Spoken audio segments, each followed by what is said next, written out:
are joined from Hong Kong by the geopolitical analyst and PhD researcher at the University of Manchester, Mr. Marvin Lee. Welcome, sir, and welcome to Q News. Sir, with the growth slowing to 4.8% and the property slump persisting, what specific stimulus measures do you think are the most likely to be effective now? And how does the government balance this need against concerns over the rising debt? Assalamu alaikum. Thanks for your question. Beijing today rely on the so-called target stimulus instead of a Western-style flood of liquidity. The most effective measures now focus on ensuring unfurnished housing projects are complete and easing mortgage rates on first homes and expanding the whitelist mechanism that channels bank loans to workable projects like EV cars, AI projects, etc. And these are combined with selective financial tools such as consumer trade-in subsidies and accelerate investment into green infrastructure and advanced manufacturing. The central government is increasingly taking on debt directly while reducing risky borrowing by local governments. And this ensures stimulus does not lead to uncontrolled leverage, keeping China's overall government debt to GDP lower than many G7 economies, while still supporting recovery within the Chinese territory. Sir, the data shows consumer and business confidence still remain weak. Can fiscal and monetary stimulus alone reignite growth, or is it a more fundamental shift in economic policy needed to restore confidence? This is a very good question indeed.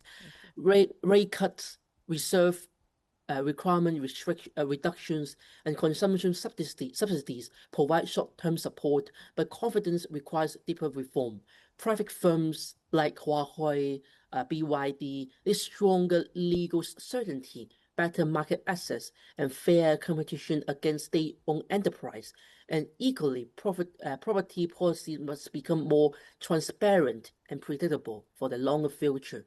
The Chinese view is that the stimulus is only the bridge, and true confidence comes from the structural reform, the tax reform, whole cost reforms to increase the labor mobility from rural areas to urban areas, strengthening social safety net, and protecting private entrepreneurs. Without this, monetary and fiscal tools can stabilize growth but cannot fully revive long-term expectations. Sir, given the Q3 slowdown and the persistent headwinds, how achievable is China's around 5% full-year growth target? And what would be missing or barely meeting its signal to global markets, do you think? From the Chinese perspective, China grew 4.8% in Q3 and bring the first 3 quarters to roughly 5.2%. Hitting around 5% is still achievable if Q4 remains steady, but the margin is very thin.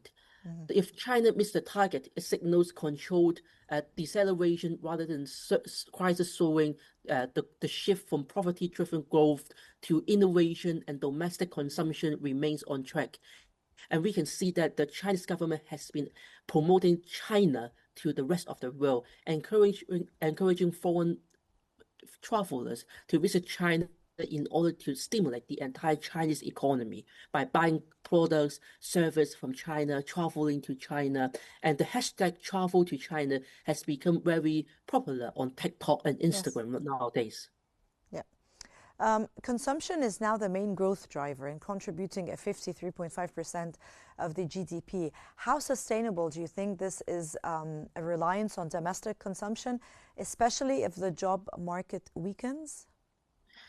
Actually, to be honest with you, it is not sustainable to rely on the domestic consumptions because, as you have just mentioned, the job market is very tough right now in China, and especially the Chinese government has just announced the K visa to foreign people, which means the job competition will become higher and higher, in a foreseeable future. So that's why the Chinese government has been promoting China to the rest of the world, as I've mentioned before, to promote Chinese tourism to the rest of the world, especially to the global north, especially to Middle East, Egypt, UK, US. Just let them consume in China, just like what they have done in Tokyo, in Japan, in Korea, because of the soft power.